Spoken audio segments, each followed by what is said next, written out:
அப்பனை குடிக்க வச்சு மகனை படிக்க வைக்கிற வேலையை செய்ய மாட்டேன்னு சத்தியத்தோடு வாழ்ந்த மன்னர் நாட்டில் இன்றைக்கி அப்பா மகன் எல்லோரும் ஒன்றா இருந்து குடிச்சுவிட்டு ஒன்றும் சொல்கிறதுக்கு இல்லை. நமக்கு என்னத்துக்கு பெரிய இடத்து பொல்லாப்பு, அரமணை கோழி முட்டை அம்மிக்கெல்லாம் உடைக்கும், நம்ம தலை தாங்குமான்னு தெரியலை. உலகம் போகிற போக்கு எத்தனை விஷயங்கள் இருக்குது.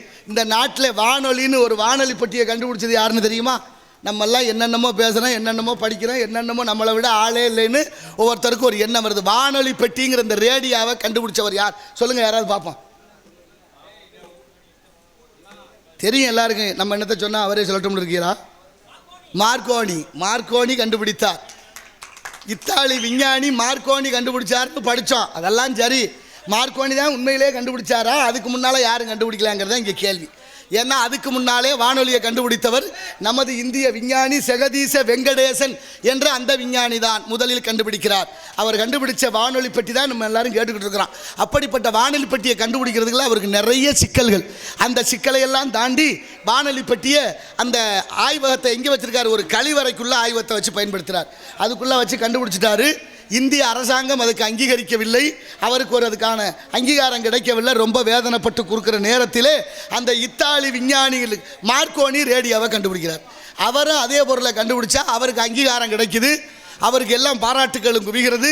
கடைசியாக நோபல் பரிசு, இந்த நாட்டில் உயர்ந்த பரிசான நோபல் பரிசு அவருக்கு கிடைக்குது. நோபல் பரிசு யார் மூலமாக கொடுக்குது, எதனால் கொடுக்குறாங்க, நோபல் பரிசு யாரோட பேரில் கொடுக்குறாங்கன்னு தெரியணும் உங்கள் எல்லாருக்கும். ஏன்னா ஆல்பர்ட் நோபல்னு ஒருத்தர் இருந்தார், ஆல்பர்ட் நோபல்.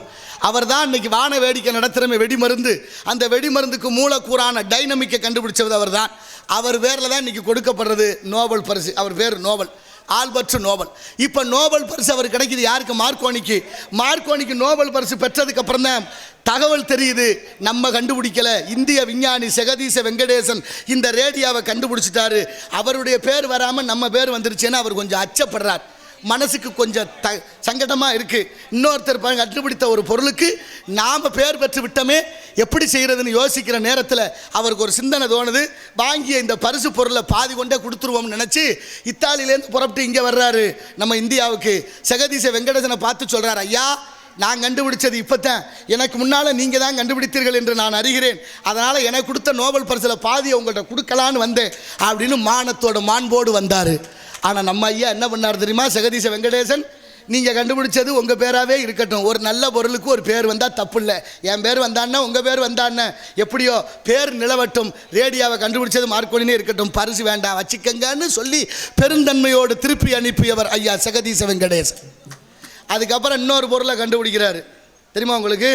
இந்த உலகத்திலே முதல் விஞ்ஞானி அவர் தான் இப்படி கண்டுபிடிச்சார். மரஞ்செடி கொடிகளுக்கு ஓரறிவு, புழு பூச்சிகளுக்கு ஈரறிவு, நீரில் வாழ்வன 3 அறிவு, 4 அறிவு பறவைகளுக்கு, 5 அறிவு மிருகங்களுக்கு, மனிதனில் பறவை இருக்குமா? எல்லாருக்கும் 6 அறிவு இல்லையா? எல்லா மனிதனுக்கும் 6 அறிவு இல்லை என்பது தொல்காப்பியம் சொல்லுது. அப்படி மரம் செடி கொடிகளுக்கு உயிர் இருக்குன்னு கண்டுபிடிக்கிறார். மரஞ்செடி கொடிகளுக்கு உயிர் இருக்குன்னு கண்டுபிடிச்சா மாபெரும் பெரிய ஆராய்ச்சி மையம், அதில் அவர் பரீட்சையை நிரூபிக்கணும். பயிருக்கு உயிர் இருக்குன்னா ஒரு விச ஊசியை செலுத்தணும், அந்த விச ஊசி செலுத்தினா செடி செத்து போகும். அப்படி செத்து போனால் நீ கண்டுபிடிச்சது உண்மை என்று ஒத்துக்கிறோம், இது சாகலைனா உன் கண்டுபிடிப்பு பொய்ன்னு தீர்மானம். இதுதான் முடிவாக ஆனது. இப்போ அங்கே எல்லா ஏற்பாடுகளும் பண்ணியாச்சு, ஊசியில் மருந்து செலுத்தியாச்சு, உயிரோடு 2-3 செடிகள் அங்கே இருக்குது, விஞ்ஞானி எல்லாம் கூடியிருக்கிறார்கள். அதில் யாராவது பிடிக்காதவன் அந்த காலத்தில் இந்த காலம் வரைக்கும் இருக்கேன். எல்லா நல்லதுக்கும் ஒரு கெடுதல் இருக்கும்ல, அது மாதிரி அவரை பிடிக்காத ஒரு 4-5 விஞ்ஞானிகள் அந்த ஊசியில் இருந்த மருந்தை கீழே ஊற்றிட்டு அதில் பச்சை தண்ணியை செலுத்தி வச்சாச்சு. இப்போ அவர் அந்த பச்சை தண்ணியை செலுத்துறாரு, செடிக்கு சாகாது. இப்போ எல்லாரும் ஏளனம் பண்ணி சிரிக்கிறாங்க, கண்ணீர் விட்டு அழுகிறாரு. ஒரு முடிவு எடுக்கிறார், அந்த விச ஊசி இன்னொன்று இருக்குது, அந்த விச ஊசியை எனக்கு செலுத்துறேன், நான் உயிருள்ளவன் என்று நம்புகிறீர்களா? அந்த விஷமாக இருந்தால் நான் உயிருள்ளவன் என்றால் விஷம் என்ன தாக்கட்டும் அப்படின்னு செலுத்த போகிறாரு. இப்போ எப்படி விஷத்தில் விச ஊசியை தூக்கி கீழே ஊற்றினார்களோ அவர்களெல்லாம் மானம் விட்டு மன்னிப்பு கேட்டு செய்தது தவறு என்று ஒப்புக்கொள்கிறார்கள். திரும்ப விச ஊசி செலுத்தப்படுகிறது, செடி சாகுது. அதற்கப்புறம் செடிகளுக்கும் உயிர் இருக்குன்னு கண்டுபிடிக்கிறார். இதை நிரூபித்தவர் நம்ம ஜெகதீச வெங்கடேசன். இன்னைக்கு விவசாயிகள் காலையில் எந்திரிச்சு வயலுக்கு போகிறோம், ஒரு பொம்பளை பிள்ளை பூச்செடி வச்சு வளர்த்தா தினமும் எட்டி பார்த்து அதை தண்ணி ஊற்றி வளர்த்தான்னா அவளை பார்த்து அது மகிழுது. தொடு உணர்வுன்னு ஒன்று இருக்குது, அதான் ஓரறிவு. அப்படிப்பட்ட மகத்துவமான விஞ்ஞானிகள் பிறந்த நாடு. நாம் எல்லாம் என்ன செய்து கொண்டிருக்கிறோம், எதை பற்றி சிந்தித்துக் கொண்டிருக்கிறோம் என்ற நல்ல எண்ணத்தோடு நாளும் கோளும் நலிந்தோருக்கில்லை என்பது மனிதா உன் ஜென்மத்தில் என்னாலும் நன்னாலாம், நல்லவையை கூட அல்லவை கூட நல்லவைகளாக மாற்ற வேண்டும். அந்த வகையிலே நல்லதை விதைப்போம், என்ன விதைக்கிறோமோ அதை அறுவடை செய்யணும். அந்த வகையில் இந்த இடத்தினுடைய சிறப்பை பார்க்கின்ற பொழுது என்று வைப்பார். நடந்தாய் வாடி காவேரி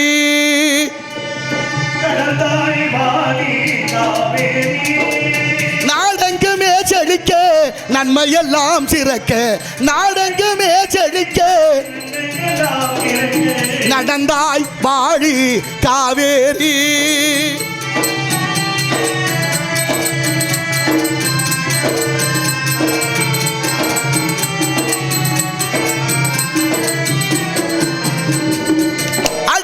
மலை தொடரில் அவதரித்தாய்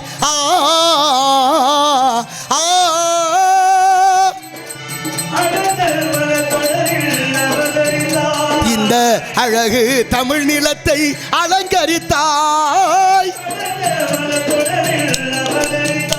இந்த அழகு தமிழ் நிலத்தை அலங்கரித்தாய் நடந்த உன் வழி எல்லாம் நலமளித்தாய்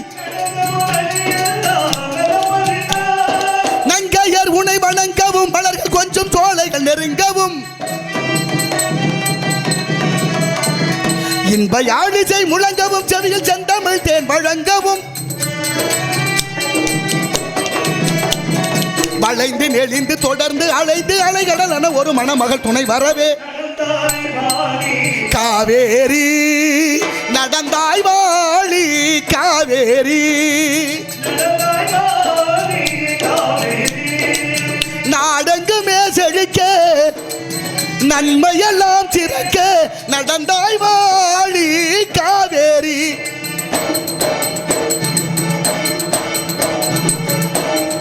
உணவளிக்கும் உழவர்க்கெல்லாம் கண்ணாக அன்பு உயர்ந்த தமிழ்நாட்டின் செல்ல பெண்